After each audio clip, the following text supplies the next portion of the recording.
Hi everyone, I'm Rosina Plain, and today I want to take you through a different way of doing a kind of like an envelope board. I'm calling it a pocket edging for if you're doing something like a scarf or a wrap where you've worked your overlay mosaic in the sort of narrow rows. You're going to have all these edges, the loose ends to tidy up. And a normal double border can be quite bulky for a scarf, so this is a way of covering up your loose ends but keeping that edging to a minimum. Okay, so if you're familiar with the way I would usually do an envelope border, you'll know that I would normally say we pick up stitches by working a front post or raised treble or double crochet, but a raised front post stitch around here, so it's like between the second and third stitches in from the edge. I would normally do that to pick it up, and that gives that sort of like a raised frame effect, which looks great on a blanket, but it's, like I said, is a little bit bulky for something like a scarf. So what we're going to do now is, instead of working effectively around the post, if you can see, we're going to actually work to one of these loops of the stitch. So we've only been working in the front or back loop of the stitches when we do overlay mosaic anyway, so it's the equivalent of that. It's just it's going to give us a lighter effect. So as you can see, I've got the 2 edge stitches, which is pretty standard for my patterns. If I was doing this around a blanket, I would probably work into this loop here. So it'd be the same on every stitch. So this bottom loop of the second stitch, keep it nice and close to where the pattern is.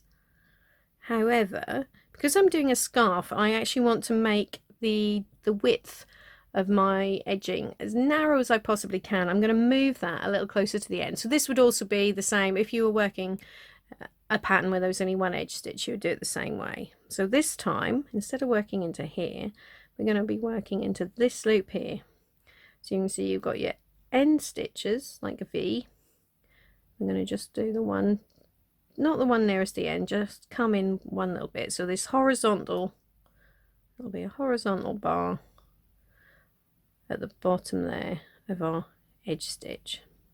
Okay, so it wouldn't really matter which loop you chose, as long as you kept it the same for every single stitch. So let's say we're going to be using that one, so that will go there, and now we need to come to the end. So where we're going to start, I'm just gonna, so this is actually the top end, so the last row that I did on my scarf, and I actually did an extra row where I worked on the wrong side. So you can see that was actually the front of the stitches, but I'm now on the front of my scarf, and this is like the wrong side of these stitches. So because of that, I can actually, just to make the edge a little bit more secure, I'm going to go under this third loop there as well. But if you're working at the other end where you've only got the one loop, like at the front, you just pick up the one. Okay, so we'll start, put my needle down and start with a standing treble. Okay, so as usual, you can put a slip knot on there. I don't generally, because I find that leaves a smoother edge when you join it at the end. Okay, so what we're now going to do, we're on the right side of our piece of work, and we're going to go into this edge stitch there. And like I said, because this is actually a wrong side effectively row, I'm going to just pick up that third loop too. So hold the end and complete our treble. Okay, so now what we need to do, as I said, is we're going to be picking up these loops here. So we're going to insert our hook like so, work our treble. So it's the same on the next row, this bottom horizontal loop there. So just, oops,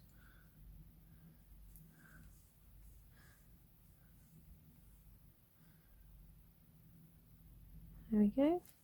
So just do that all the way along the edge. So you're picking up, it's always the same. It's always, when you look at the very last edge stitch, which is like that V, it's this bottom loop there for it. Oh, except we're doing a treble. Okay.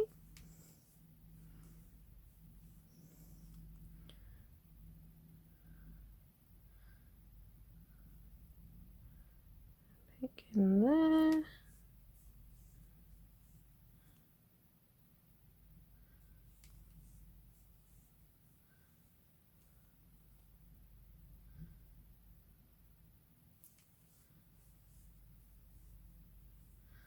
Okay, so you can see this gives a nice neat little edge there. So I'll just do a couple more. This is a slightly unusual pattern in that it is more about the texture than it is about the colour. So you'll see now I've now got, actually this one got a section that's all one colour, so actually that will be a good way. I'm going to do a few more stitches there. It'll be a good way of showing you just how nice and neat this edge is.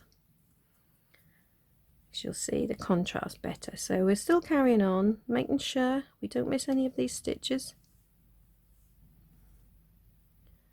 Okay, so if you get lost, you can just like pull out the end and you can see there's that last stitch. Make sure you insert your hook into that bottom horizontal loop there. Or if you're picking a different part of a stitch to do, then you can just make sure you always use the same part of the stitch for every row. Okay, one more. It's in there. Okay, you'll probably also notice that I've actually cut my ends a little shorter than I normally do. And that's again because we want to keep this edging as narrow as possible. In fact, this is how wide it's going to be effectively. We're now going to do all the way along here on the right hand side, on the right side, until we get to the end of the row. And then we literally turn it over and we'll come all the way back again. And this time when we come back, it's like pick another loop. So you can see where we can sort of, I don't know if you can see there where I've been working into before. So we need to pick a loop close to that. So for me, I'm thinking I will probably work into that loop when I come back. Okay, so that is still like in from the end. So we'll do that all the way back, and then we can just join them all together with a row of double crochets or even slip stitches if you want. I like the finish with a double crochet. Okay, so you carry on and complete this edge, and I will come back when we get to the end of this first row, and then we'll start off the return row together. Okay, so I've now got to the end of the other end of my scarf. So I've just got now a couple more stitches to do on the right side here. So as before, I'm just going to work the second from last treble into that loop, and I'm going to finish off this row by working into, it's like this. If you look at the edge there, you can see we've got, you can see the chain. So this is where the starting edge where I actually started with a row of chains and worked my double crochets into the back bumps. So that's now left me 2 loops at the bottom to work with. So I'm going to work my last treble into this side of that. Now we just turn it over and work the first treble of the next side into the other loop there. So you can see I've gone that way. So this here is that other loop from the starting chain. And now what we're going to do, we are just going to carry on and work our trebles into one of the loops again. So what I can say, to make sure you get the same number of stitches, you can see where that one is. And there's, can you see here, there's this kind of horizontal line there. So I'm going to work into there, into that position on the stitches, all the way up this side. Okay, so you can see there's a stitch there and there's a horizontal line right there.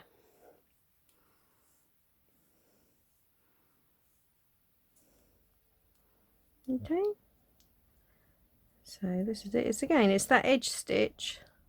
So the bottom loop on that very edge stitch. Okay.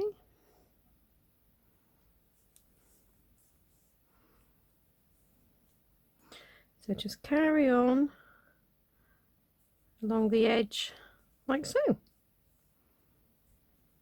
Okay. And I'll see you when you get to the other end again. Okay, so I'm now almost to the end of the wrong side, so the sort of second side of our little round of trebles here. Just before I get to the end, I'm going to take the hook out there. And what I probably should have done is actually started with a slip knot on my hook there, because that would have then made this a bit more secure, because I kind of forgot. Did what I normally do when I start with a standing treble like so. So what I'm going to do before I get any further is just tidy up this end. So just weave that in, bring it down to just, if you see we've got this little bit in here that we're not, I'm just going to go down to that and then just wrap it around here a few times just to tidy up.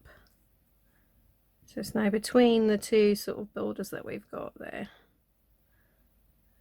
So, and then just go back the other way a bit. Okay, so that's now made that nice and secure. I'll just trim a little bit more of that off there. Okay, so now I've done that, like I said, I've now got 2 stitches left, and to check how many stitches you've got left, because we're working in alternate colours, you should be able to see I have now worked, the last stitch I've done currently is into this bottom, or last, but whatever, the bottom red row there. You can just see it's worked into that red loop, and if we just turn it over, you should be able to see that this stitch here was worked into the red loop as well. Okay, and there's 2 stitches after that. Okay, so what we're now going to do, finish off a round, is just pick up those last 2, make those last 2 trebles there into one. And the last one, if you remember, I said went right when we started, because I started it in like one of the loops of this first chain there. We're just going to make sure we do the other one in the other loop. So there we are. I've now completed our 2 very, very narrow little borders there. We've just got to join them together. So what we're going to do, turn around. So we're now working on the right side again. Just simply going to work double crochet. So we'll pick, I'm working to that first stitch there on the front and the one I've just done on the back. Yep, so we're going to join those 2 together with a double crochet. I'm just going to carry on along like so. So you see, so just pick up front 2 loops, back 2 loops, and work your double crochet through that. Just tuck in these little ends as you go along. Okay, so front, back, oops, front, back, and that just seals that up and tucks all those little ends inside. Back one, join it together, front, back, joined it together. So there we go. So just carry on along like so all the way down the end. So then when you've done this edge of the blanket or scarf, whatever you're making, you can just turn around and do the other edge. So it's not a full border, we're still leaving the top and the bottom free. And what I'm going to do, because this is a scarf, I'll probably just add some fringing along the bottom. So I know it seems a little bit odd to be covering up all the ends here and then adding some new ones here, but that was to get all the patterns in on this particular design. Quite often you'll find that if I'm doing a scarf or a wrap, I'll actually work long ways. So I'll start with like 250 stitches or something to make it really wide, but only do maybe 30 or 40 rows to keep it like so, and that way you can actually use these ends for your fringe and you don't need to worry about the edging. But if you've done it this way around, I think you'll agree that is about as narrow and neat as you are going to get your edging. What I will do, I'll come back when I get to the other end again, because you will just have to, you'll find that these little ends, you may just have to just push them in with like the end of a metal hook or. Okay, so I'm now almost at the end of my joining row, and just wanted to show you what I was talking about with the loose ends. So when you get to the end there, it's kind of difficult to poke them that way. So what I've just got a metal crochet hook. So it's got obviously a sort of smooth end, but it's quite sort of, it's a nice blunt end, which will just, whoops, should just help me. Oh, or maybe not. There we go. So just push them down. Push them in there. So check at the back, make sure we haven't made them stick out the back, and we haven't. So now I can just finish off my joining row. So through both sets of loops. Oh, there we are. Poke that in again. One, and then that one. Oh, this is the trouble when you get to the end. You just start to pick up, if you're not careful, those little ends. We'll try pushing them that way a bit. There we go. I think we're around the way now.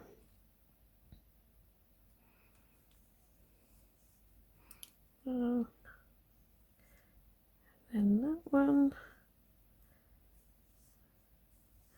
and then the very last one, which is a bit fiddly. Let's just pick up these last two stitches there, and also try to show you without getting my finger in the way, the back as well. Lovely. So ooh, get out. So there's that now finished. Cut off the end, pull it through, and then we can just weave that one in, hide the end underneath. Okay, and you see I still a nice and flexible edging, just to finish off, neaten up the edge of a scarf or whatever else you want to for. If you don't want a full border, then that works quite well.